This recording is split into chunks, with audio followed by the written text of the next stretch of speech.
Hello guys, this is your friend and we are back with a new fanfic. Which is what if Banished Naruto marries femme kyuubi council bashing. Part 1 Naruto X. And if you enjoy this fanfic then please press the like button and subscribe to my channel for more fanfic like this. And now let's start the fanfic. 3 days after Sasuke retrieval. As Naruto sat in his prison cell awaiting his hearing for injuring the last so-called Uchiha, he grimaced, every movement obstructed by multiple seals restricting his movement. With every movement meant pinpricks of electricity would pulse through his body. This was not a waiting area for someone awaiting trial. No, this was a cell made to contain a Jinchuriki, a prison specifically built for someone like him. Naruto observed as a shadowy figure moving towards the bars of his prison, and he narrows his eyes as he recognized the figure as none other than the ancient warhawk Danzo Shimura. Hey, why am I here? I fulfilled my mission, didn't I bring back Sasuke Tem to the village? Why am I in prison?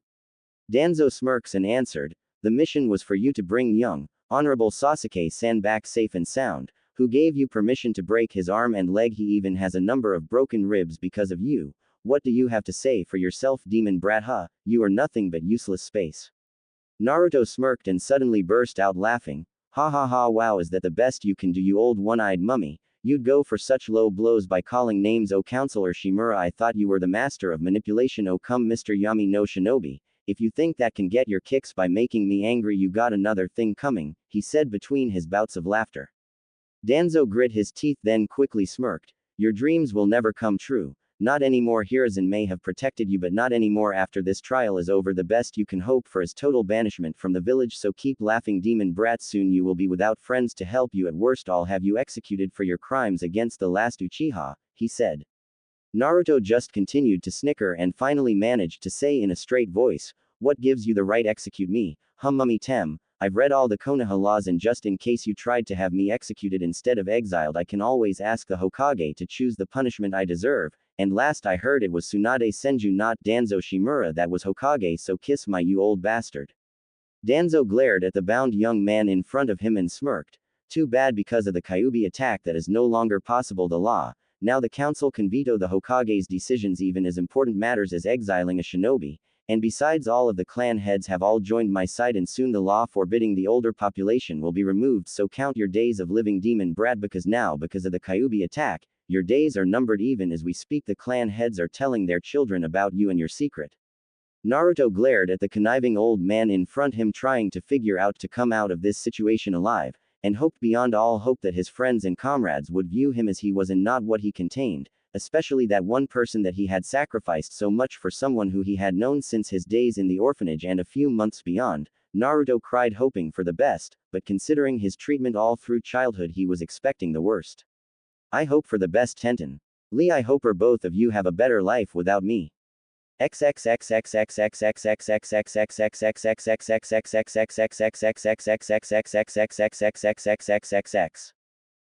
with the rest of the Konoha 11, minus Sasuke, after they had been told by their parents and families had told them about the Kyuubi inside Naruto.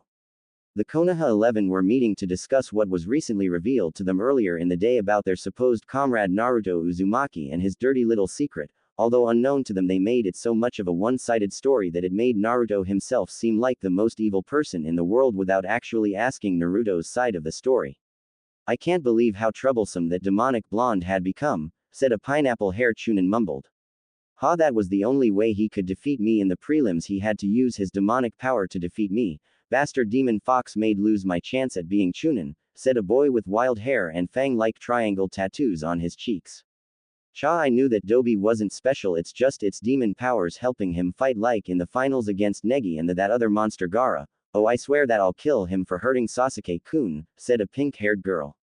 You got that right, forehead. From what my father told me, a few of my cousins tried to kill the demon only for them to suddenly spontaneous combust when they tried to use Shinranshin no Jutsu, mind destruction technique. Heya, too dangerous to live. He nigh one day think of killing us all, and with its power none of us could live, said a blue-eyed blonde-haired girl.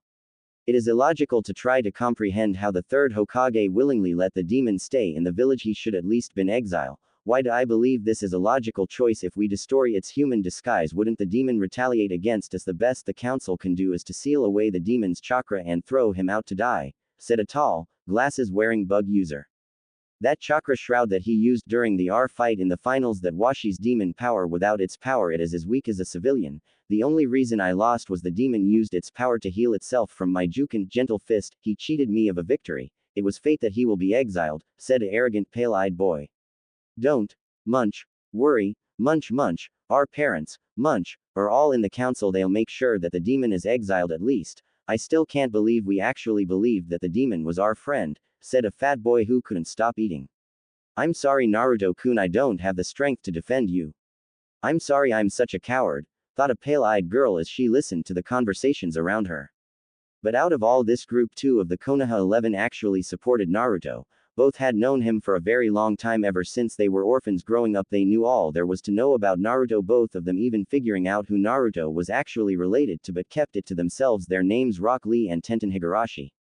You can't all be serious right, I've known Naruto since I was 5 years old I haven't even seen him hurt a fly, he takes care of wounded animals in his free time for Sage's sake, have any of you even seen him attack a person that didn't hit him first? Why would you believe that Naruto is a demon? Wouldn't a demon fight back more than he does when he has to? Argued Tenten. I agree with Tenten-san why would believe all those stories when we haven't even heard from Naruto's side of the story yet so please don't do something unyouthful as judge him before you get the full story, said Lee who was repeatedly nodding his head slowly. Troublesome what makes you two believe that his Naruto's side of the story is plausible anyway he's known for being obnoxious and over the top he could easily make up a story just so he can get out of his punishment, Shikamaru answered. Why should the demon get a get out of jail free card anyway he needs to die and that's final I will willingly kill him myself for hurting Sasuke-kun, Sakura had screamed. Troublesome Sakura-san if we kill him now he'll escape his human body and kill us all so exiling him to another place where he can die away from Konoha is much better, plus as an added bonus he will die all alone regretful and poor thus the demon's suffering is prolonged, explained Shikamaru. These argument eventually resulted after a prolonged time arguing about Naruto only one other person had changed his stance on Naruto the silent bug boy Shino Aburame figured out that Naruto was just like his clan who have symbiosis type relationship with their Kikachu bugs, is after much deliberation was in fact two separate beings as he had actually at one time in the past sent the orange wearing boy and detected two separate chakra signatures, despite this he only changed his stance towards Naruto instead of hostile was instead neutral. Soon after this Tenten and Lee leave behind the rest of the Konoha genin after both got fed up of the other genin constantly slandering Naruto and left to prepare for the coming days and whether they would leave with their childhood friend or remain in the leaf eventually both wondered what were their sensei's opinions were. Meanwhile with the senseis meanwhile were in a local bar out drinking along with a number of other chunin and jonin many were secretly discussing Naruto's arrest and coming punishment. Hey Kakashi is it true what everyone is saying, that your Naruto's been arrested? Spoke a bearded, cigarette-smoking jonin. Turning and nodding his head Kakashi answered, why yes it is true actually in fact I was the one who personally captured him, after what he did to Sasuke-kun he deserves to be arrested and put on trial. At this answer Asuma turns angrily at his fellow jonin, you what? You arrested your own student, damn it Kakashi you promised my two-san you'd take care of Naruto, I wanted him as a student but you told two-san that you were gonna train him to be a worthy shinobi, we've all read the report it was successful mission your Uchiha student was returned why would arrest him anyway? Kakashi sighed and looked at Asuma as if he was the most stupid looking person he has met so far before sighing and answered, because of all Sasuke-kun's injuries he is currently in hospital with a number of broken bones cracked ribs and brain damage thankfully Tsunade-sama made him priority especially as I had taken Naruto to prison and sent a shadow clone to take Sasuke-kun to hospital. Asuma grimaced and then asked, what were Naruto's injuries? Kakashi I smiled then said, oh nothing much, nothing that the kyuubi can't heal any by the way why re you asking all these question about Naruto anyway? Asuma glared before he grabbed Kakashi by the scurf of his shirt and asked, you are avoiding in the question what were Naruto's injuries damn it. Kakashi glared at the bearded jonin then sighed before he answered, alright. Alright when I caught him carrying Sasuke-kun back to the village I saw at least a broken arm and multiple bruises all over his face as I got closer the little bastard actually smiled at me, must have thought I'd approve of my favorite student being so battered I kicked him over and created a shadow clone and sent it to the hospital with Sasuke best as I could. I was restraining Naruto on the ground when I saw that there was a fist-size hole near where his lungs were meant to be. Truth be told I am so proud of Sasuke that he was able to use the Chidori Thousand Birds technique so well. In battle that I'm thinking of taking on Sasuke-kun as my full-time apprentice and teach him all the jutsus I memorized in the past. Heck, I might even give him sensei's Haraishin Kunai when he's a Jonin.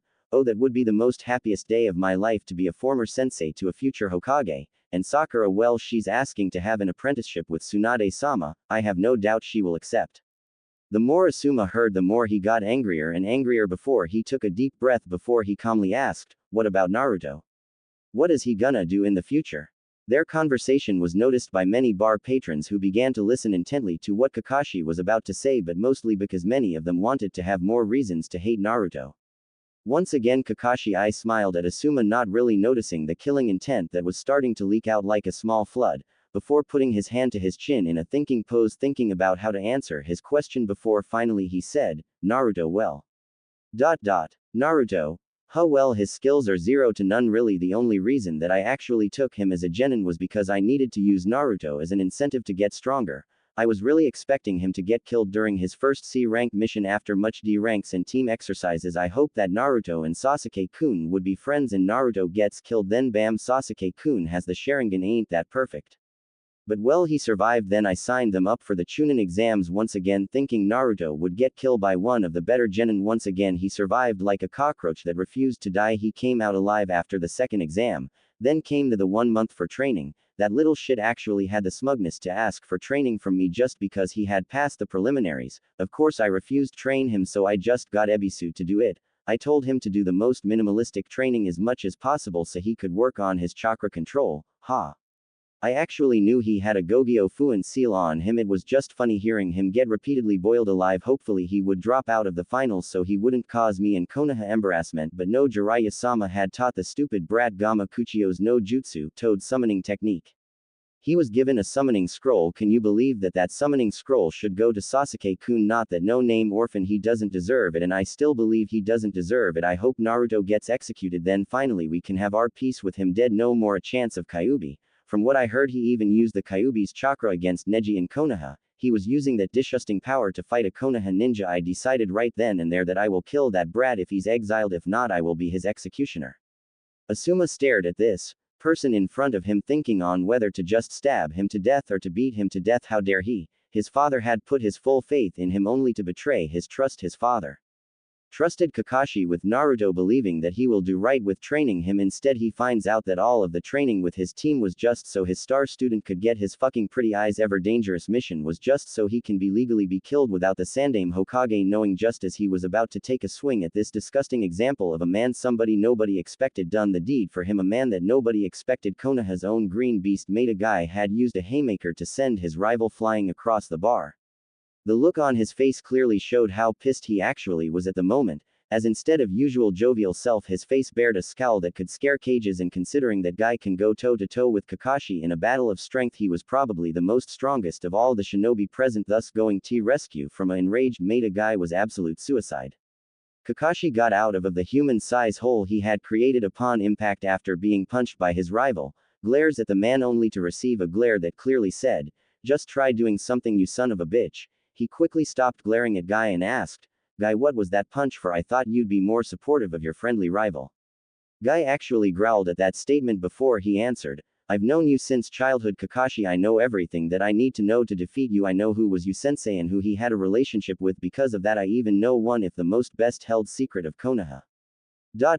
I know who both of Naruto's parents were, so don't you dare say Naruto's a no-name orphan. You and I both know that he was meant to be treated much better. I was one of his mother's genin. I know who she is, and I will tell you, my most unyouthful former rival, that if she was alive she would tear you limb from limb.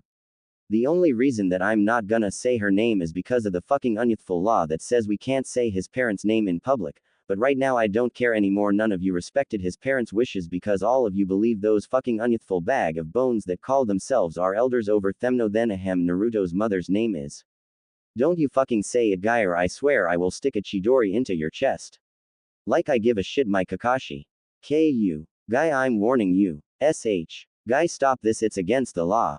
Chidori. I fucking told you to not say that Uzu name, Guy, and I fucking meant it. I fucking hate that bitch. She wouldn't teach me anything just because she, and I quote, sensed my darkness. Like I care anyway. She's dead, and soon that demon of a son she birthed, I bet she slept with a demon to conceive that demon brat.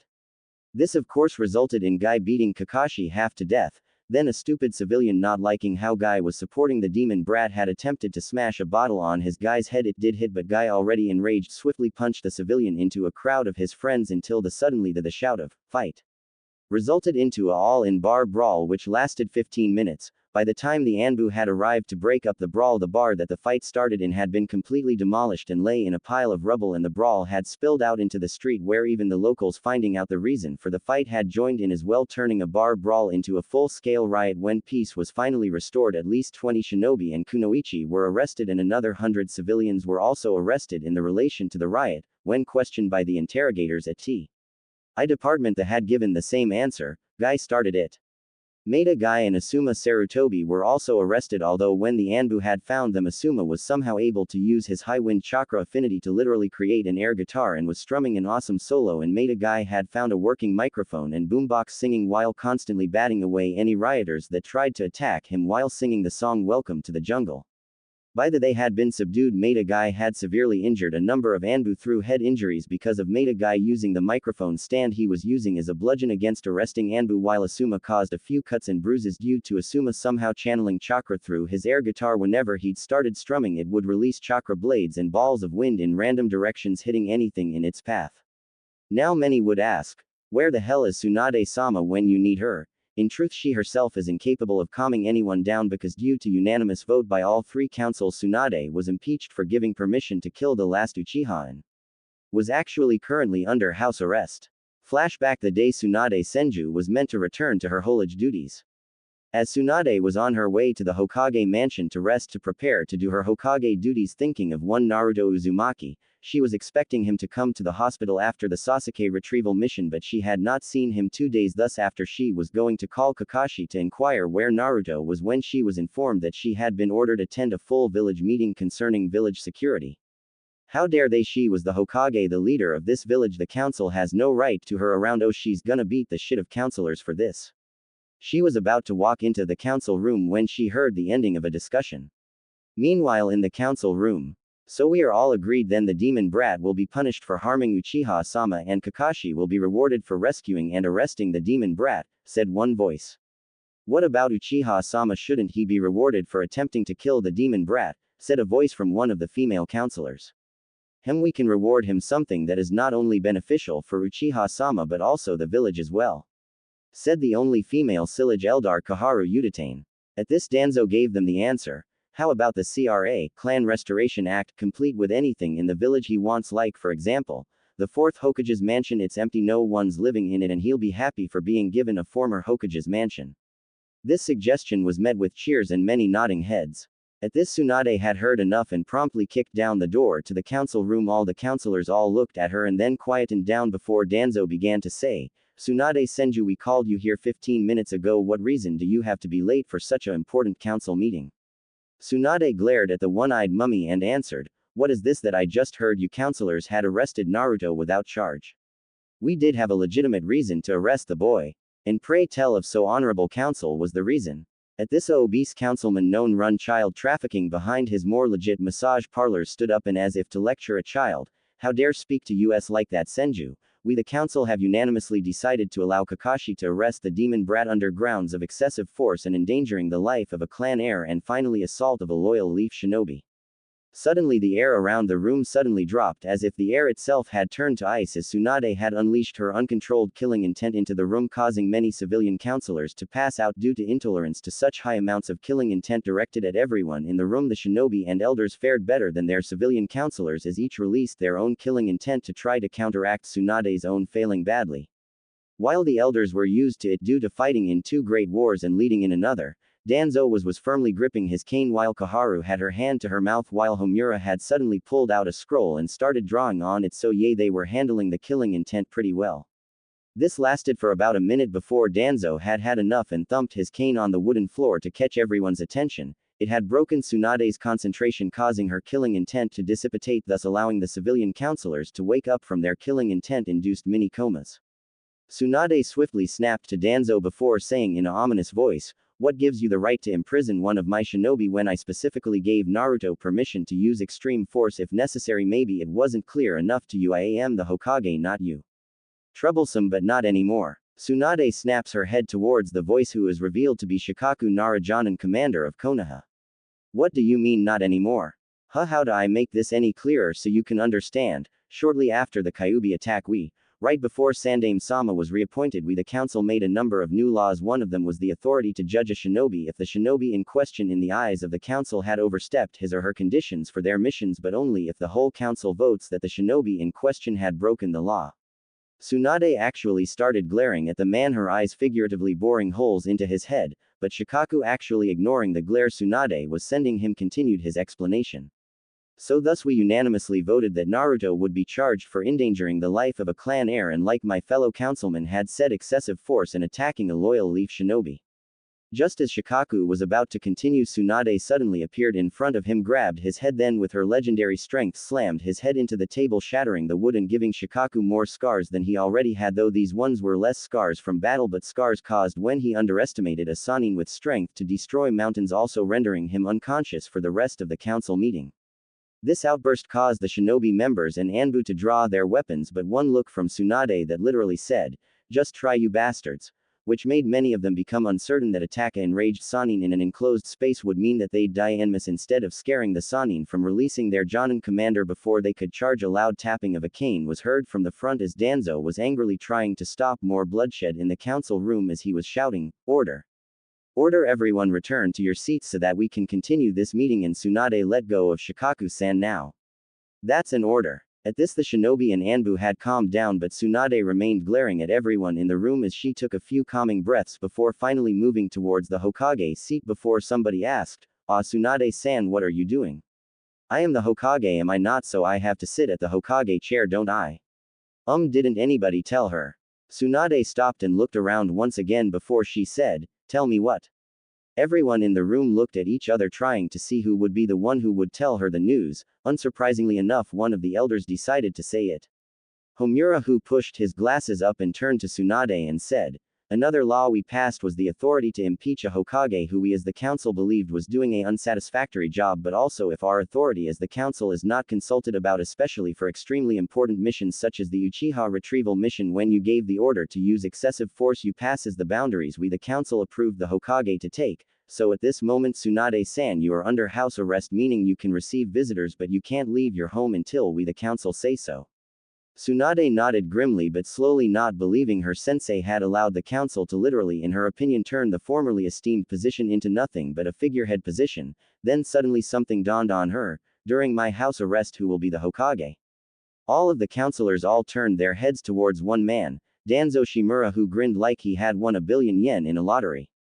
Danzo, in a smug, confident voice, said, "When we the council learned of your actions, we decided then and there to impeach you and immediately voted me into the position of Hokage for the duration of your house arrest, making the standing Hokage until such a time as we the council find that you are worthy of the title once again until your trial. If by then if we judge you unfit, then we will take a Jonin general vote to determine I myself am worthy of taking the Hokage title from you permanently."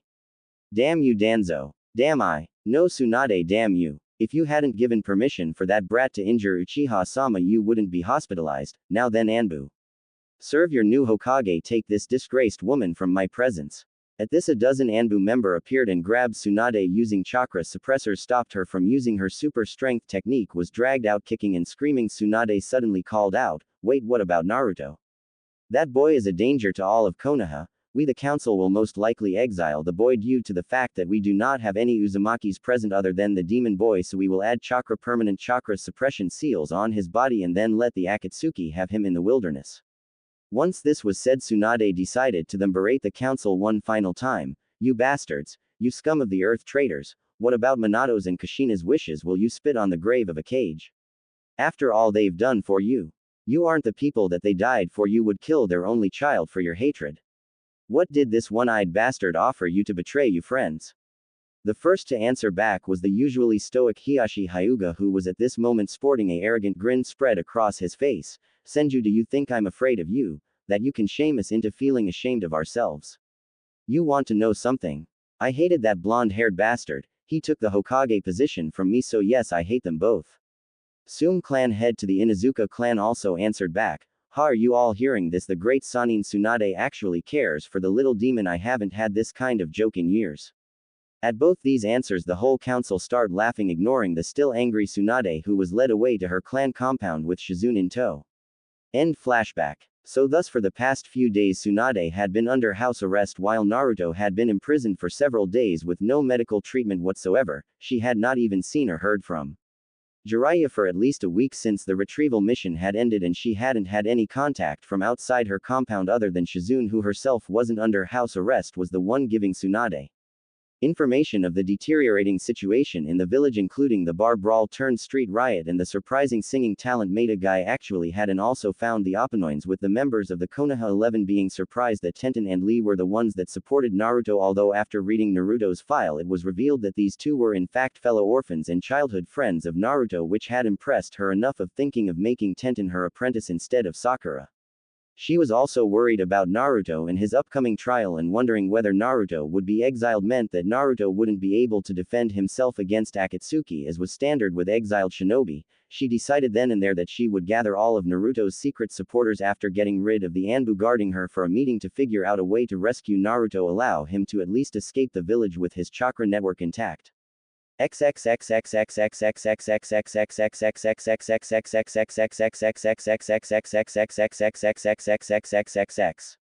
One week later, after successful Sasuke retrieval mission, Naruto's prison cell. During the last few days Naruto had been visited by most of the Konoha 11 who had shown their way of showing their appreciation of his efforts. The first to visit was Kiba, who decided to repeatedly beat him with a club for a few hours, screaming and calling him demon repeatedly. Eventually he pissed on him and walked out laughing. The next two people to visit were Shikamaru and Choji, who had at first Naruto believed would come and support him, instead began to insult him. When this type of torture failed, Shikamaru used Kage Kubashibari no Jutsu, shadow binding technique, toe strangle and restrain Naruto, while Choji punched and stabbed Naruto in the jaw until it broke his jaw to pieces and Naruto had passed out from pain. They left him bleeding on the cell floor. The next day, as he had expected, Sakura and Ino had shown up the next day in the evening, entering his cell. By this time he had once again, due to the kyuubi, he had fully healed once again. It seemed that the chakra suppressor seals that was used on him didn't suppress Yukai, which in his opinion extremely stupid, as he could use Kyuubi's Yukai to free himself. He had decided to try to talk to the kyuubi the night before to ensure that there were no mind intrusions. He was gonna let the kyuubi loose to feed on any unwitting mind walkers. From searching his mind, what he found there was something he did not expect. At first he didn't believe it, he thought it was a trick by the kyuubi to insult him, but this was untrue. He met his parents. They had told him that they had sealed the last of their chakra after the sealing of the kyuubi to assist him to both resealing the kyuubi in case the seal was too damaged. His father would repair it, and his mother, when he was ready, would assist Naruto in gaining control of the kyuubi's chakra and Yukai. But as an unseen side effect of the massive amount of seals on him at the moment, it had caused them to manifest themselves within Naruto's mindscape and were in a state between rage and shame. Rage for how their son was being treated growing up, then now when their former friends and comrades in the council had betrayed not only their final wish before their deaths to view their son as a hero, and shame to face their son to let him know the reasons they although reluctantly sealed a demon in his gut. After they had met their son, they had sworn that any mindwalkers that enter his head would be shown there the pain of their betrayal. They were even gonna let the kyuubi have a bit of fun as well, and were even now, as the two Uchiha fangirls were glaring at their son, they had recognized the blonde girl as a Yamanaka, so they prepared themselves to receive their guest. Sakura and Ino walked up to Naruto and glared at him as if he was the worst scum before Sakura suddenly reeled back her fists and hit him in the face, causing more of his new teeth to fly out of his mouth while Sakura was screaming, "I trusted you to bring Sasuke-kun home safe and sound. Why? My aunt was right, you caused Sasuke-kun to be hospitalized, you demon." This went on for about 10 minutes. Sakura's hands had gone red from the repeated punches, while Naruto was still defiantly glaring at his former teammate. Despite the various painful bruises and broken bones, Naruto still has it in him to taunt her. Ha, poor helpless Sakura, useless fangirl, your parents, following in your bitch of an aunt footsteps. Ha, your parents would be disappointed. Ah. She had once again dislocated Naruto's jaw, once again leaving him coughing out blood. Sakura was about to punch Naruto once again before a hand gripped her shoulder. Sakura looked back at her friend and rival, who said, "Sakura, you've had your turn torturing the demon, now it's my turn. What are gonna do to it?" Ino grinned and said, "Instead of beating up like everybody else already did, I'm gonna go torture it by tearing apart its mind with my family's mind jutsus. Isn't that a bit dangerous, Ino Bunta, pig? Not to me it ain't, I'm the Yamanaka clan heiress, I'll be fine. Before they could continue their conversation, Naruto interrupted. Ino, I really hope you're not thinking of entering my head, because if you do you are seriously gonna regret it. Ha, that just proves that you have secrets worth keeping. Maybe if I look hard enough in your demonic head I can find out how to permanently kill you. Fine then, it's not my fault if you go into a coma from looking too deep into whatever the hell you gonna do. I regret nothing, demon. Shintention no Jutsu, mind-body switch technique. Stupid fangirl. Within Naruto's mindscape, instead of just taking control of Naruto's body, Ino was instead dragged into Naruto's mindscape, which as Ino had expected, Naruto's mind was a sewer. Ino began to search for Naruto's memories when she suddenly felt a very dark, malicious killing intent stopped her dead in her tracks. Then a deep booming voice was heard. Stupid little Uchiha fangirl, you dare enter my domain. Don't hide in the dark, me and my roommates wanna see you about something. Ino, confused at what the voice was implying, thought that it was just Naruto's consciousness trying to scare her away, so with bravado she shouted back, "Shut, demon. You don't scare me, I will find where all your memories are, and when I do, I will destroy every good memory." Oh, damn, you really are a little bitch, aren't you? If it's a demon you want to see, then come here, little bitch. Shut up, Naruto, I've been trained by my father. I know this is just a defense mechanism of the... Ah. With that, Ino was suddenly jerked forward and seemingly flew to wherever ominous voice came from while flying at breakneck speeds that in real life would reduce a human body to mush. Ino was dragged through the sewer until jerking to a stop in front of a massive corridor with what seemed like a golden cage with golden bars and a slip of paper with the kanji for seal. From within the cage itself she saw two huge eyes and a huge mouth full of teeth staring back at her. Well, little bitch, come closer. You wanted to see a real demon, then come closer. Ino, unsure where she actually was forced to walk along the corridor until finally she had arrived at the front of the cage where she waited. Well, what did you want to talk about, duh? Ah. As a huge orange paw landed near her while against the bars of the cage was a huge red fox with an enraged expression on its vulpine face. Curse you, bitch, and your traitorous clan. Your clan and the other traitor clans ruined the peace my father created. Because of you most of my family is dead or imprisoned. And for what? For greed. For jealousy. If I ever emerge from this cage, you little bitch, I swear I will use you weakened bones as toothpicks. You all threaten one of my last known relative and you think I'd let you? I swear on my father's blood I will wipe you and your blood and all the blood of the traitors. If Naruto is executed I will wreak havoc, I will finish what I started all those years ago. And this time no Yondaime, no Samdame to save your asses. Now get out of Naruto's head and relay what I have told you to your Kami Forsaken Council. Why you see can't do that, why your SS sealed? As if to make fun of Ino, the fox grinned an evil smile and answered back, oh. I know that, but my two roommates aren't. Slowly two shadowy figure moved up just behind Ino as she felt two arms grabbed both her shoulders as Ino slowly frightened turned to face the two unknown people only to gasp in both fear and surprise. The person to her left was a man with blonde spiky hair reminiscent of Naruto's hair with a white sleeveless haori with red flames at the bottom. Ino could only whisper in fear the name and title of the man before her. Why, Yondaime S. Sama Hokage? No. Not anymore, not after what you and the village have done. With a painful grip to her right she was forced to face the person to her right. It was a woman with a round face once again resembling Naruto's features with bright red hair which were at this moment floating into nine-tail-like spikes as this woman was slowly leaked a huge amount of killing intent. Ino, although at first didn't recognize this woman, remembered during one of their history lessons when Naruto was kicked out about notable leaf kunoichi in history, and although due to the fact that she was concentrating on Sasuke's hair and face at the time only remembered two of the kunoichi mentioned. They were the Slug Princess Tsunade Senju and the Red Death Kushina Uzumaki. At that time she was one of the very few in the class that had asked a question that was at that time a spur of the moment. She had asked why Naruto had the same last name as a famous kunoichi like Kushina Uzumaki, only to be brushed off by the teacher. She quickly forgot her question and went back to admiring Sasuke's hair. TT the Red DD Death. Grr, growl. Minato turned towards the cage containing the kyuubi who had laid down to sleep once again and said, Kyuubi, it's our turn now. Of course I've said what I wanted to say, go ahead. Then the kyuubi suddenly lifted its huge head in questioning manner and asked, wait forth, what are you two gonna do to the little bitch? Minato just looked up at the fox from his normal calm expression which quickly grew to a huge demonic grin and said, what are gonna do with her? We will make the little bitch feel Naruto's most traumatizing memories. We're gonna break her mentally by forcing her to be in Naruto's viewpoint, especially the ones that involved her father. We shall make her feels Naruto's pain. The Kyuubi, also sporting a demonic grin, happily said, "Oh dear sage, you two are so vengeful. I love it. Couldn't have done something more fucked is what you two wanna do." Yes, we know. Minato turned back towards Ino and Kushina and nodded and quickly performed a seal-less Shunshin no Jutsu, body flicker technique, with Ino in tow. The nine-tailed demon fox opened one of its great eyes and snickered. "The fools in this village, they had given my family the chance to escape this forced bondage after so long. Maybe I can finally help my remaining family finally return home. I want to come home. I want to return to my birthplace where father lays buried, to visit his grave, to pay my respects. Maybe that's where we're destined to go, me and my container and relative, back to the western continent." The fox, as it once again fell asleep, thought to itself, "Well, we'll see where this situation leads my family into. No need to worry about until much later." Meanwhile, with Minato, Kushina and Ino.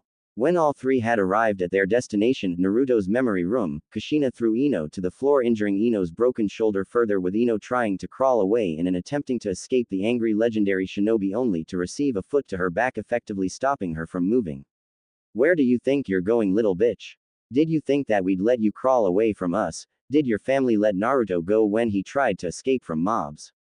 No, your father attacked Naruto with his jutsu. If it weren't for the Kyuubi, he would have turned Naruto into a vegetable." At this moment, Minato decided to join in on the talking and kneeled to face Ino. "Do you know why we are so angry? Do you? Did you notice Naruto's resemblance to the both of us? Well, but he's a nameless orphan. My father and mother told me his father was a demon and his mother was a whore that the demon fucked." Kushina grew enraged and exclaimed, "What?" and swiftly added more pressure to Ino's spine. Minato got up and put a calming hand to Kushina's shoulder and said, "Calm down, Kushina-chan, I'm angry at them too, but we can't get to them yet, so relax, okay?" Kushina nodded and released her foot a bit. Minato turned back down to Ino and asked once again, "You don't understand, do you, who we are to Naruto, do you?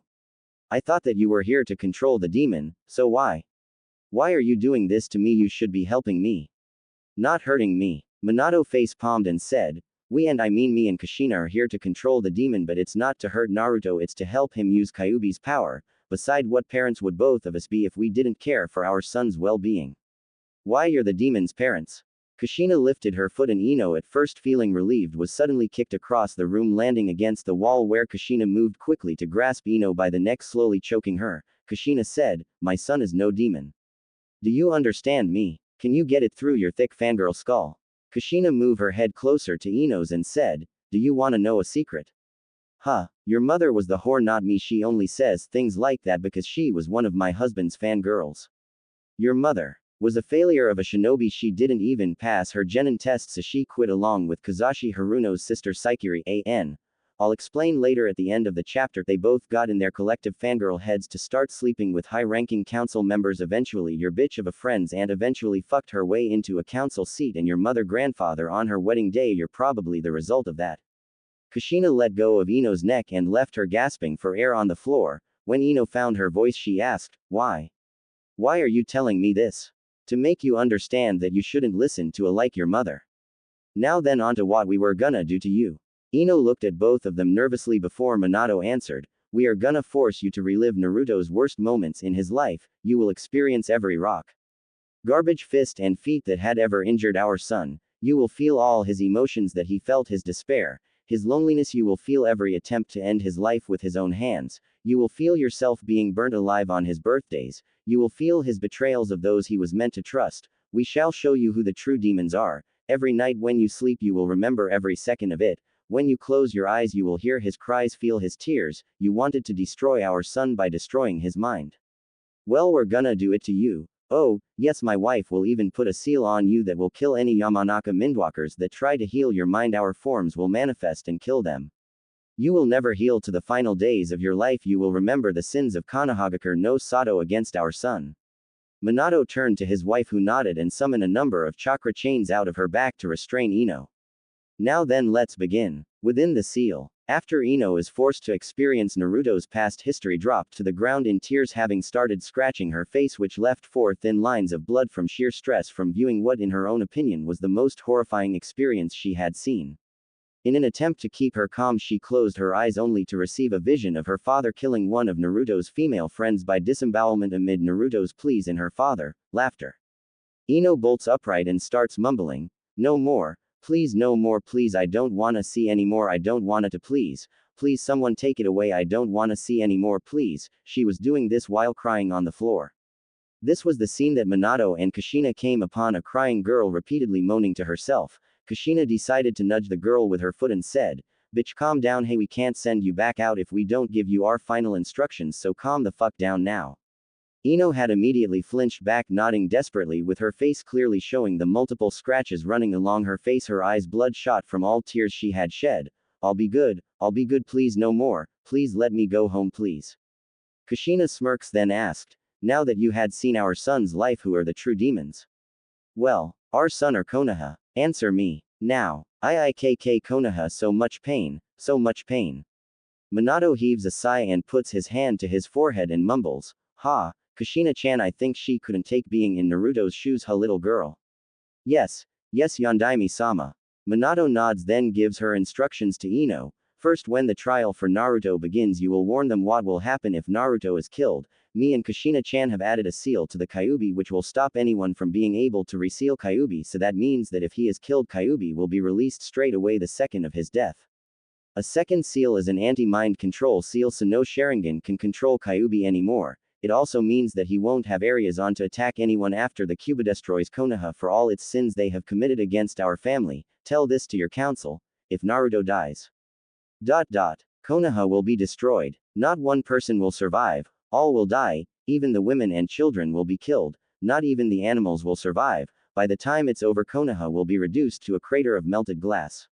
It goes the same if Naruto is permanently imprisoned, it would result in the same thing happening. Naruto can induce the Kyuubi's release through suicide, and we know that Kyuubi will fulfill our wishes because unlike humans who are prone to breaking promises and betraying others, demons in fact have more honor than humans. They keep their promises, they value children. Demon or human, all children are precious to them. They would never purposely hurt a child, so now get out and stay out. Only Naruto can release you from your nightmares. Why Yondaime-sama. At this, Ino felt herself getting dragged away. She was ejected from Naruto's mindscape. A looming shadow is seen behind Minato and Kushina in the shape of the Kyuubi, which caused both Minato and Kushina to turn around and face the massive nine-tailed fox who was looking at them with an amused look on its face. "Ha, good riddance to traitorous trash. If that little bitch had stay around here any longer, I would have eaten her, child or not." Kushina nodded her head and answered, "Yup. Now that the brat's gone, can I start using your real name again, Oji-san, uncle?" "I don't see why not. Both of you had earned the right, though your son still has to prove himself to earn that privilege of knowing my real name. We have full faith that he will earn it and work hard to know." The Foz agreed with them with a vulpine grin and then said, "Now say my name loud and clear." Both Kushina and Minato nodded at the same time and loudly exclaimed, "Kurama Oji-san." Meanwhile, 1 minute outside the seal. Outside, it seemed Naruto and Ino, to people unfamiliar with the Yamanaka family jutsu, would look like they were in a staring competition, but to others that were Ino would be mind-walking Naruto's mind, though it should have taken less longer. Instead, it had lasted a full minute before there was any sound at all made in the cold dark cell. Finally, it seemed that the jutsu had finally come to an end, causing Ino to slump to the ground exhausted, causing Sakura to panic and waving her hand to fan the moaning Ino. With the breaking of the jutsu had also freed Naruto, who was, instead of losing consciousness like Ino, was shaking his head to get rid of the drowsiness as if he was waking up from a nap. Naruto looked around his cell, spotting the downed Ino and the frantic Sakura, causing him to smirk at the fangirl duo, slowly giggling, eventually turning into a full-blown laughter. "Ha ha ha ha, I told her that she shouldn't have went into my head." He moved his head slightly to face the now conscious Ino and asked, "Hey Ino, how was your walk? Did you learn how to kill me yet? Or did you learn something else? Something you'll never forget? Come on, you can say it, can't you? Tell Sakura to kill me. Go ahead, do it. Tell her what you learned, tell her my secrets." Sakura, angered at Naruto's taunting, drew a kunai and attempted to stab him, only to be stopped by Ino, who had grabbed her arm and stopped the forward thrust. Ino had a pleading look on her face as she quietly said, "Sakura, please don't. You have no idea what such a bad idea killing him is gonna become if you do. I need to warn my father and the council." Sakura backed down and had a puzzled look on her face and decided to ask what Ino meant. Warn them? About what? Ino lowers her head, remembering Naruto's memories and the warning by his parents.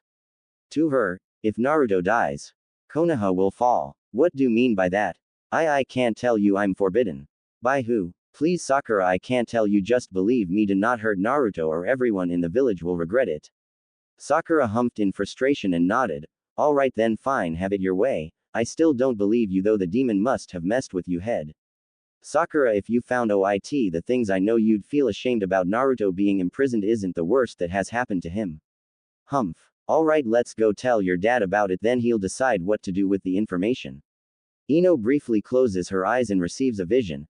A child starving in ragged clothes, staring, lying in an alleyway, most of his body covered in snow, his face pale from hunger. He thought of some things he wished he knew in his final thoughts.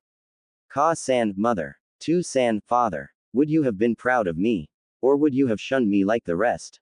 I'm going to die. Huh, is this how it's like to die? It's so cold. The boy clenches his fists and starts to cry. Damn them. This fucking village. Those fucking villagers. And those twice damned shinobi. Damn them all. I wanted to be Hokage, a shinobi, a father. Damn it, I'm sorry Hokage Gigi Tenten-chan. Lee-san, I hope you don't cry for me. With that, Naruto slowly closed his eyes, the freezing cold and hunger making him drowsy, just as he was going to sleep. Shadow appeared after that, he saw nothing. Inosuke snapped open after her vision to find that Sakura had left her behind and Naruto was looking at her curiously. For a short while neither spoke before Naruto spoke himself. I know what was happening to you, so this was their punishment, to forever remember all of this village's sins and stupidity. Ino, instead of saying anything, stood up and headed for the cell door. Just as she was about to leave, Naruto called out to her, "Hey! Ino, do you hate this village? This its betrayal and its stupidity. Do you hate your parents?" Ino momentarily stopped and turned her head and slowly nodded in answer. "That's all I wanted to know. Remember, give the council my parents warnings, or by the end of the week, or there won't be any mercy on Konoha."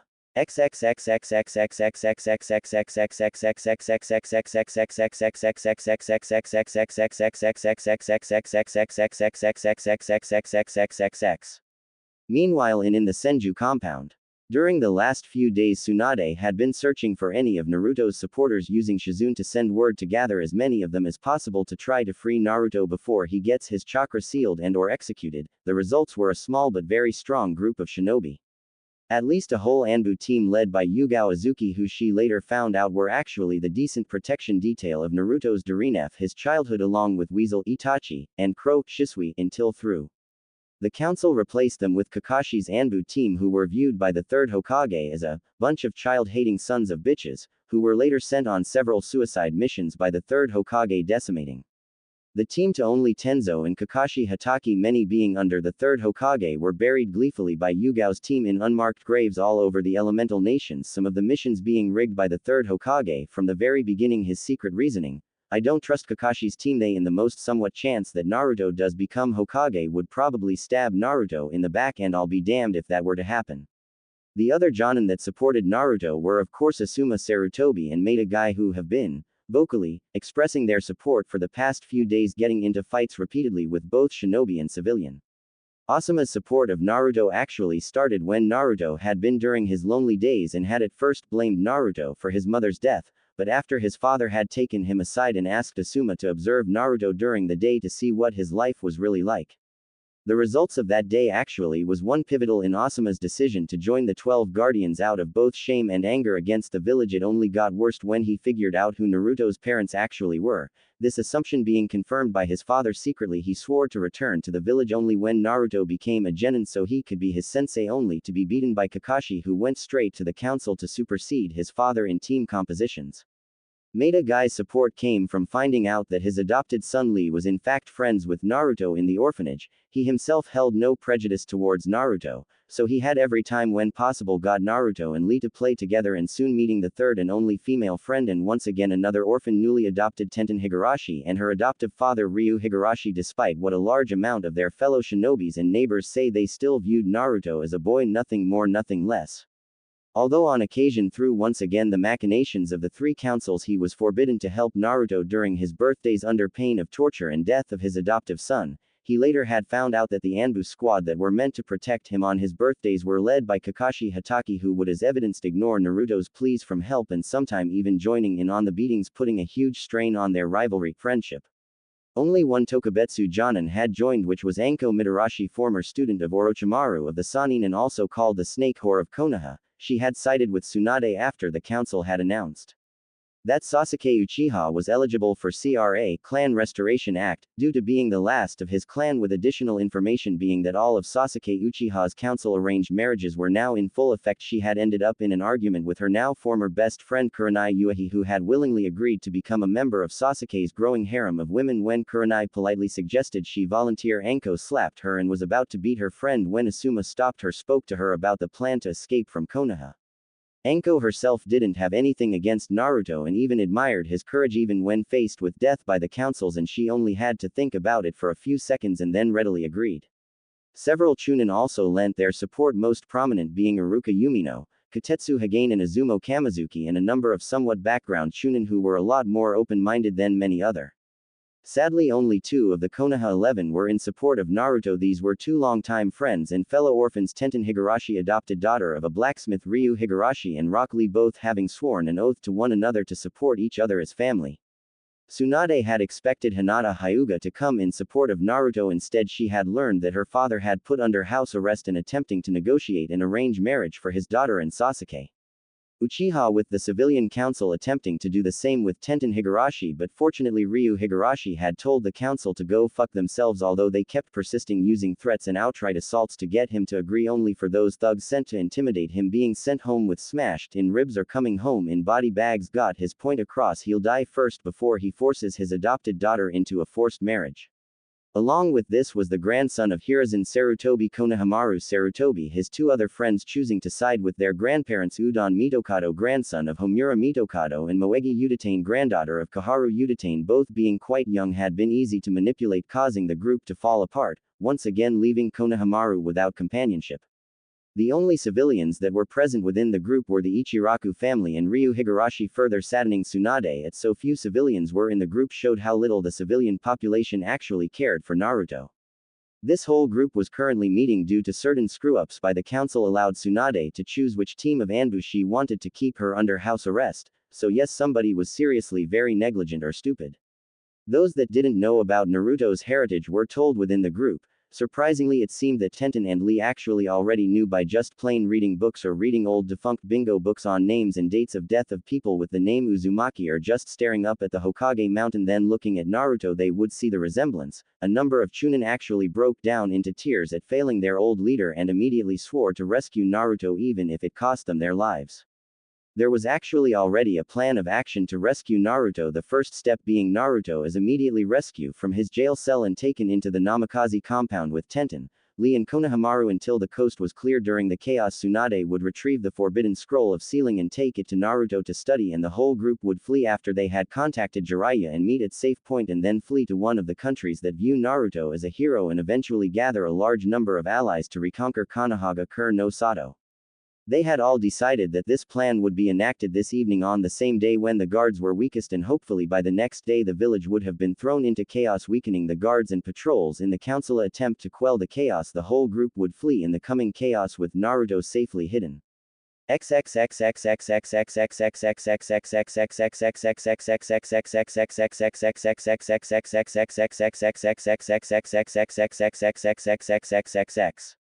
Within the council room after Ino and Sakura's visit to Naruto's cell.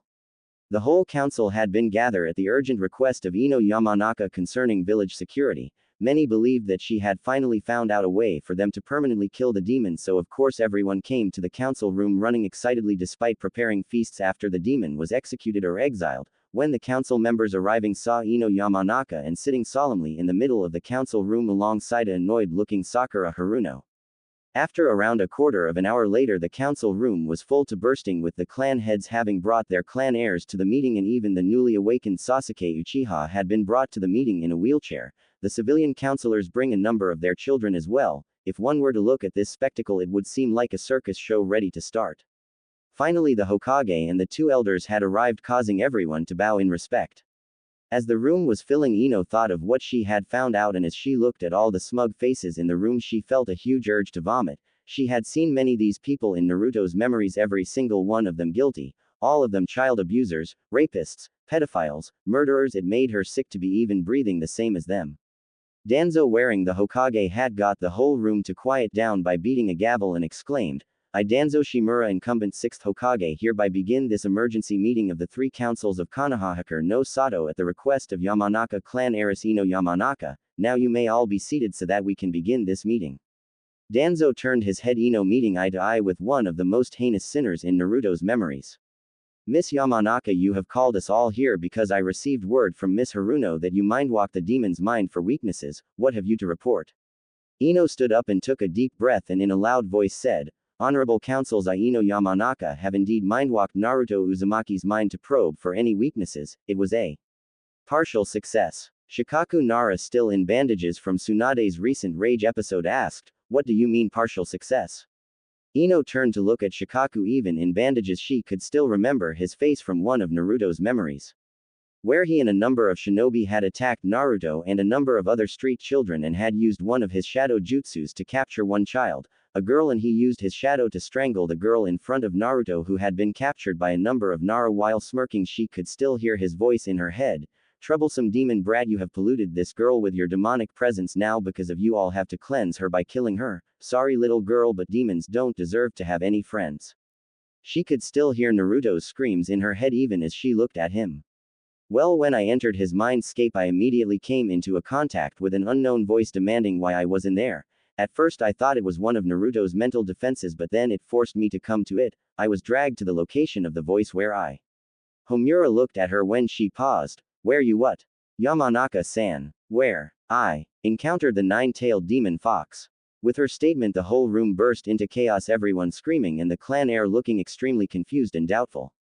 Finally, having enough of all the shouting, Danzo raised his killing intent. Despite not having the same level as the 3rd Hokage, it was still strong enough that everyone had stopped arguing and shouting and calmed down. Danzo, after calming the room, turned towards Ino once again to question her. "You say you encountered the 9-tailed demon fox.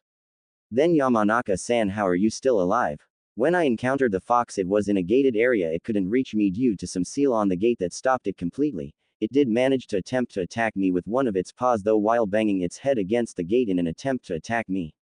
Koharu interrupted and said, "It just means you have encountered the demon's true self, and our seals are in fact effective in sealing away the demon's power." This statement was answered with clapping and cheers. Danzo, inwardly impressed, motioned for Ino to continue.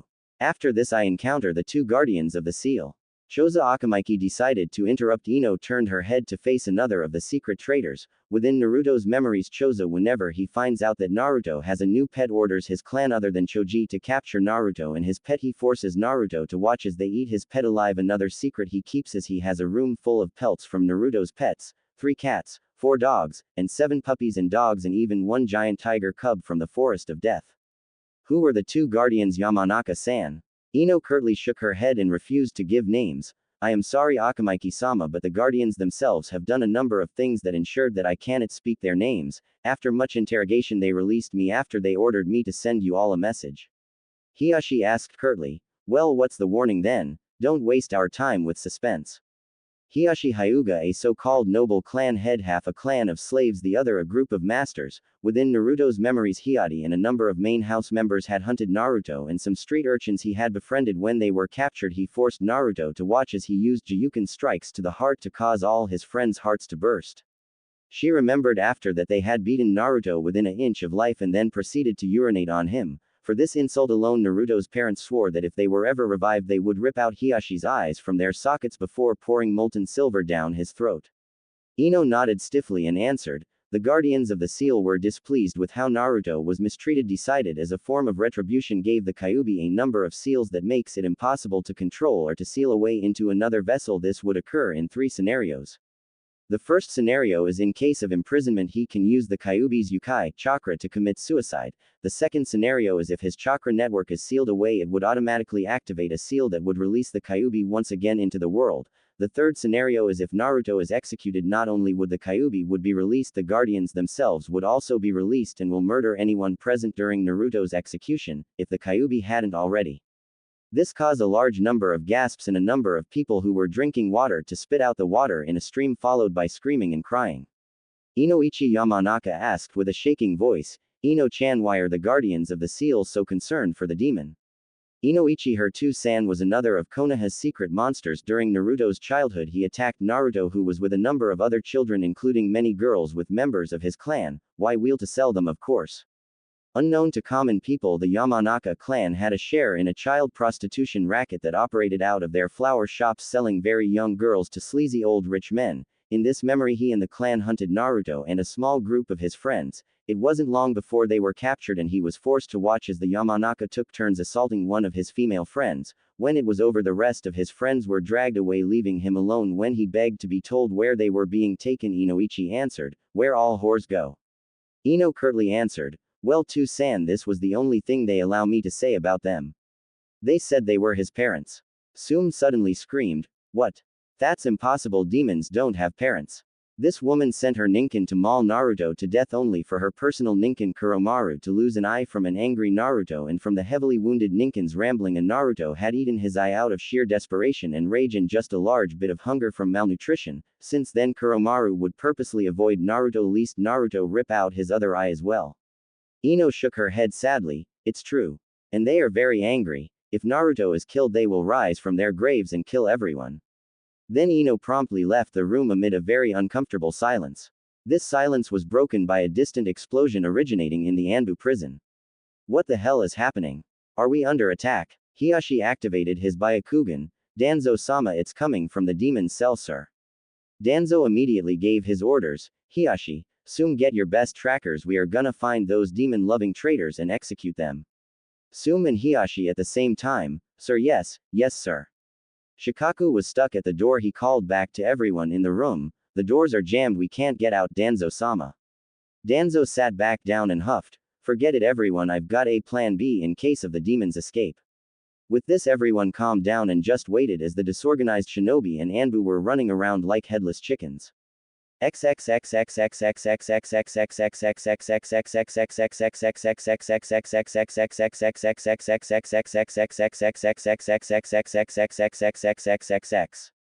Ten minutes before the explosion, Naruto was meditating in his cell when he heard a commotion outside. Clank. "Ah shit, we're under attack. Hurry. Someone send word to the Anbu, we need to." "Ah, shink. Shit. We can't hold them. Somebody get to the demon cell, kill it. Now. For Danzo-sama. Die traitors. Stab. Thud." Naruto was preparing himself for anything, some crazy shinobi at worst, but well, he truly wished that it was a rescue team. He prepared himself to overload the seals holding him down with the kyuubi's yukai. The footsteps. Clack. Who could they be? Naruto thought. Clack. Never, I'm not going down without a fight. With determined look, he mentally began to destroy the seals holding him down. Clack. Damn it, just a little more. Silhouettes of a number of people just beyond his eyesight caused him to increase his efforts to free himself. Is that any way to say thank you to your rescue team, Naruto-kun? Naruto blinked, then lost his concentration. Tenten-chan. Emerging from the shadows was one of his last few remaining friends, and as of now only living female friend left in his life was Tenten Higurashi, his true secret crush and one of his most precious people in his life, here smiling while twirling one of her many kunai as if it was another training session. Soon all of his other would-be rescuers emerged from the shadows, causing him to begin crying. "Ba-chan, Ni-sans, and even Neko Ni-chan, you all came to save me. I so happy, thank you all, now I know that at least some people care about me." Having bowed in true appreciation, Tsunade had to stop all Naruto and exclaimed, "Naruto-kun, we really don't have for this Yugao, if you would do the honors." Naruto looked at his adopted cat-masked adoptive sister, who by now had already removed her Anbu mask, only to gasp at what she looked like. "Onichan, you're beautiful." Yugao made an uncharacteristic smile. Now Naru-chan, no time for flirting right now, rescuing you is priority, hum." With this, she used her sword skills to cut the lock on the door with her Anbu standard issue ninjutsu. With the lock broken, Tenten was the first to rush to Naruto's side as she literally pushed everyone else to get to Naruto first. Seeing the multiple bloodstains on his orange tracksuit, immediately started hugging. "Naruto-kun. I'm so sorry we couldn't get you sooner. We had to get ready for all of us to escape. Ten-chan can't breathe, you're breaking my spine. Wait just a minute. Gonna release all the seals." Tenten immediately released Naruto as he started taking deep breaths, finally after focusing all his concentration. "Alright then, Dai Fuinkai." Causing all the seals to start breaking all over his body, finally capable of moving, he stood up and stretched to get all the kinks out. Naruto turning towards his rescuers, so, where are we going? Tsunade walked up to him and gave him a quick hug. We are taking you to what should have been your from the beginning of your life, we are taking you to the Namikaze compound. Naruto ended scratching his head and said, wow. So we're going to my family home finally, my parents would be so happy. Everyone had a surprised look before Tsunade shakily said, you know who your parents are. Naruto just grinned and swiftly embraced Tenten by the hips. I may not be able to do this soon, so I'm gonna do it right now. And started a 30-second makeout session amid blushing by the women and the cheers of the men present. Stopping only after Tsunade decided to interrupt the two by coughing loudly. Not that I don't mind you two wanting to literally rip each other's clothes off, we are in the middle of a rescue. Naruto embarrassed scratched his head while Tenten blushed, hee. Right, sorry. Turning back toward the other shinobi, Tsunade gave out her orders. Alright everyone, place as many explosive tags all over the walls, make sure that nothing is left of this place. Yes ma'am. After less than 3 minutes all of the tags had been placed, the whole team was fleeing the area where the Jinchuriki cell was. Boom. Naruto turned back around and laughed, good riddance.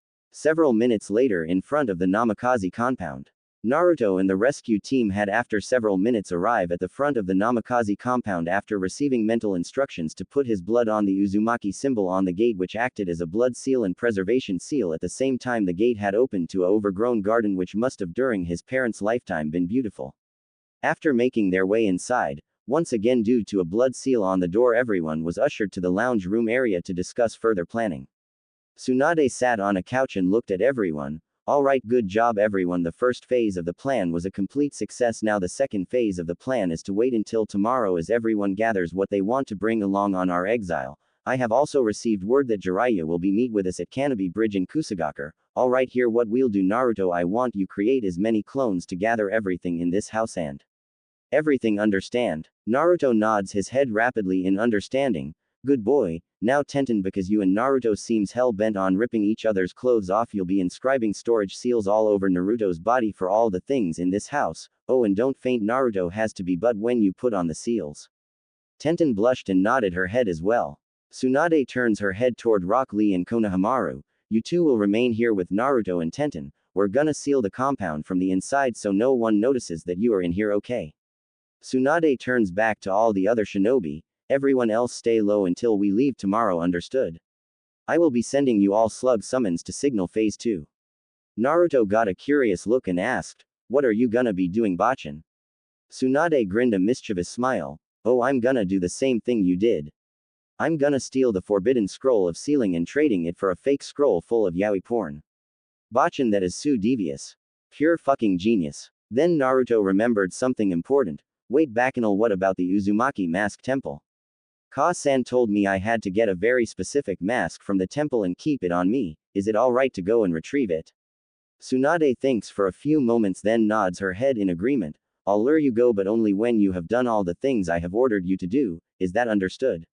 Naruto does a salute and shouted, yes, Bachin, ma'am. The rest of the night Naruto, Tenten, Lee and Konohamaru spent all night gathering family heirlooms and jutsu scrolls into a secured area guarded by Naruto's shadow clones. Afterwards Tenten and Naruto spent some alone time working on Naruto's storage seals. With Naruto and Tenten after finishing packing and sealing all of Naruto's family property, they asked Lee and Konohamaru to watch the compound while the two of them headed quietly toward the Uzumaki clan mask storage temple. During their journey, Tenten, curious as she was, wondered when Naruto started having a crush on her and how deep his feelings for her were. Hey Naruto-kun, about you kissing me, what was that kiss to you? Naruto hears what Tenten said and responses without turning his head, that kiss was my way of saying I have always loved you for 10 years since the orphanage. Then why didn't you say anything until now? Naruto's voice got deeper as he spoke. Do you know, Tenten-chan, when I was kicked out of the orphanage I befriended a whole group of street urchins. Do you know what happened to all of them? The boys in that group are all deep. The girls were enslaved. I tries having pets too, they're dead as well. So Tenten-chan, do believe that I would allow you to get hurt, to get turned into a slave just by being close to me? I will never allow you or Lee to get hurt. That's why I only met you when it was safe to do so. Tenten-chan, I loved you. I loved you so much that I sacrificed my own happiness to keep you safe. That's why I didn't say anything until now. Tenten suddenly stopped and hugged Naruto from behind and whispered, Naruto-kun, you should be given a new title, Naruto of the Hidden Heart. Naruto smiled an unseen smile. Yeah, I like the sound of that. A few minutes later they had arrived at the masked temple, its once proud Uzumaki clan symbol old and broken. The steps creaked as Naruto and Tenten walked to the front door. Within the temple he found many of the vaults ransacked and many precious scrolls burnt. The only thing not damaged or completely destroyed was the shrine of masks similar to the face of the Shinigami. Naruto briefly stopped and clenched his fists in anger enough so that he ended up drawing blood. This was meant to be part of my inheritance as prince of the Uzumaki clan. I was meant to live here. Goddamn that fucking council, you bastards. I swear to all the gods known and unknown I will kill you all. I'll put your heads on spikes for what you bastards have done. Both stopping in front of the shrine, Tenten turned towards Naruto and asked, do we take all of the masks or is there one specific mask we need to take? Naruto just smiled and slowly walked up the steps while talking. There is one specific mask that needs to be taken, the rest are useless. Only decoys for the true treasure hidden among all the masks, the mask that bears the true face of the Shinigami itself. Stopping, he looked at a mask with two horns and a mouth full of sharp teeth. This is the one. This mask is special. It is actually a summoning contract specifically for the Shinigami and only made for those of Uzumaki blood. If anyone else were to wear this mask, the Shinigami will make them perform seppuku and then consume their souls. Maybe that's why this part of the temple wasn't ransacked as well. Evaon was too afraid of damaging these masks and possibly summoning the Shinigami to tear them to pieces. Naruto smiled as Tenten joined him and held his hand. Turning back towards the mask, Naruto continued speaking. But it's safe for me. Any Uzumaki that wields this mask gains the ability to eat souls themselves, and this mask, having summoned the Shinigami, would protect any Uzumaki like the Uchiha clan's Susanoo, basically being an artificial Susanoo. Naruto grabbed the mask and walked with Tenten and placed a single explosive seal. Tenten decided to question why only one was enough. Naruto turned his head and grinned deviously, because Tenten-chan, that explosive tag is powered with Yukai, not chakra. Yukai can go boom much better. As both of them were stepping outside, a slug had shown up in front of them. Good evening, Naruto-sama and Tenten-sama, Tsunade-sama said. Begin phase 2. Both smiled and gave each other a mouth-to-mouth kiss in happiness and quickly rushed off to meet at the gates. With Tsunade at the same time as everyone of her loyalists were preparing for a prolonged exile, she was packing all of her clan scrolls along with the recovered forbidden scroll of sealing while she was waiting for Jiraiya's reply through Messenger Toad to coordinate when they can escape. She was also, like everybody else, placing explosive tags all over her former home to ensure nobody else can use anything important. A puff of smoke signaled the arrival of a summon. The messenger toad Kosuke had finally arrived. The toad Kosuke is predominantly red in color with blue markings around his eyes and on top of his head. He also wears a pair of green goggles. The toad politely bows to Tsunade and then says the message sent to him. Good evening, Tsunade-sama. Master Jiraiya has received your message and is currently setting up seals all over the area around Tenchi Bridge. Phase 2 can begin whenever you're ready, ma'am. Tsunade nods her head in response and replied, tell Jiraiya that phase 2 will begin now. The messenger toad nods its head and then puffs off towards Jiraiya. Tsunade turns toward the window of her room and sees Konoha and thought, why have we fallen so low, to bow to the wills of greedy businessmen and dishonest clans and fucking old bastards. It doesn't matter, time to begin. Kuchio's no jutsu. A large number of slug summons appears in a large puff of smoke with all of them bowing their heads in respect for their summoner. Alright everyone, send a message to all of the people that I have specified beforehand and tell them phase 2 has begun. As one, all the slugs nodded and respectfully replied, yes Tsunade-sama, will do as you ordered. Simultaneously all the slugs left and less than a few seconds later explosions could be heard in every direction as Tsunade's loyalists fled their homes with their supplies and their belongings. Tsunade herself left her home and whispered, Katsu, goodbye everyone, I will rebuild the compound when the village is finally cleansed of its corruption. Little did Tsunade know that this would be the last time that she would set her eyes of Konoha alive. As Tsunade ran along the rooftops she spotted all of her shinobi carrying backpacks full of supplies. She smiled when she spotted Naruto and Tenten among the group. As they reached the gates she spotted Yugao's Anbu team and Izumo and Kotetsu having opened the gates for her group, who rushed silently out followed by Yugao's team acting as rear guard, which was a good thing too as shouting could already be heard in the distance. Meanwhile back at Konoha, Danzo looked calmly at the bodies of the Anbu team that were meant to be guarding the gate, breathed a sigh of annoyance. He turned his head towards the shinobi running towards the gate as he and his root Anbu stood calmly and waited for the shinobi. The first to arrive was Kakashi and Kurenai along with their students, and the only member of Team 9 Negi Hyuga followed closely by the clan heads and Shikamaru and Choji. The semi-complete team saluted their incumbent Hokage before Danzo began to speak. Good morning Team 8 and remnants of Team 9 and Team 10, also clan heads. As you can see, a number of demon-loving traitors have escaped the village, taking with them the demon and many important clan jutsu. Now nobody worry, I have someone preparing a surprise for all of them, so you are all dismissed until I call you.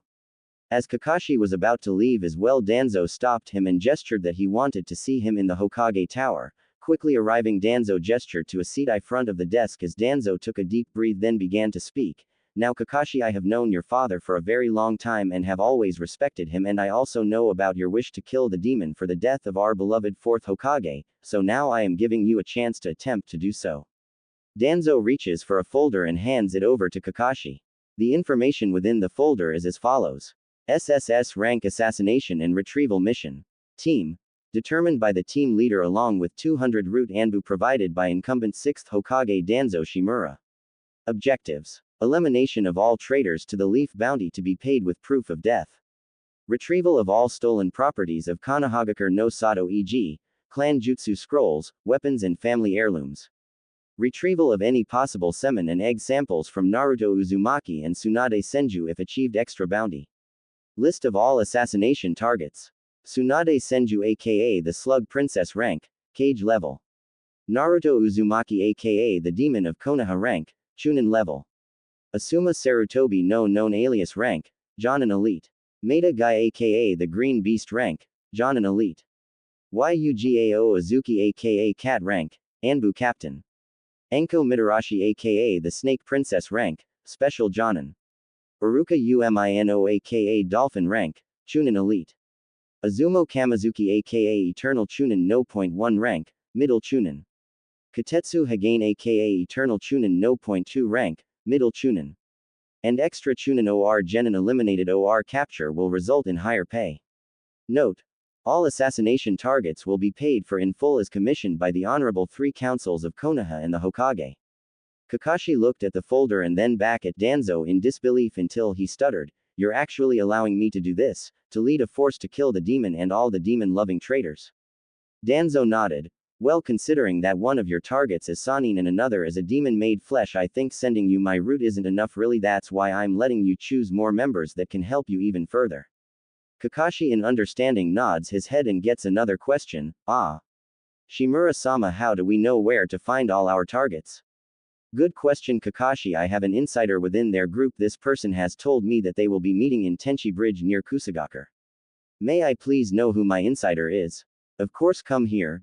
Danzo whispered into Kakashi's ear the name of their insider, which caused Kakashi to grin in anticipation. He made an enthusiastic salute and left to find all the members he wanted to be on this mission. No doubt Kakashi would bring Sasuke and Tenzo along and also the clan heads as well. Danzo his head forward and clasped his hands together and quietly whispered, "So ends the children of the sage."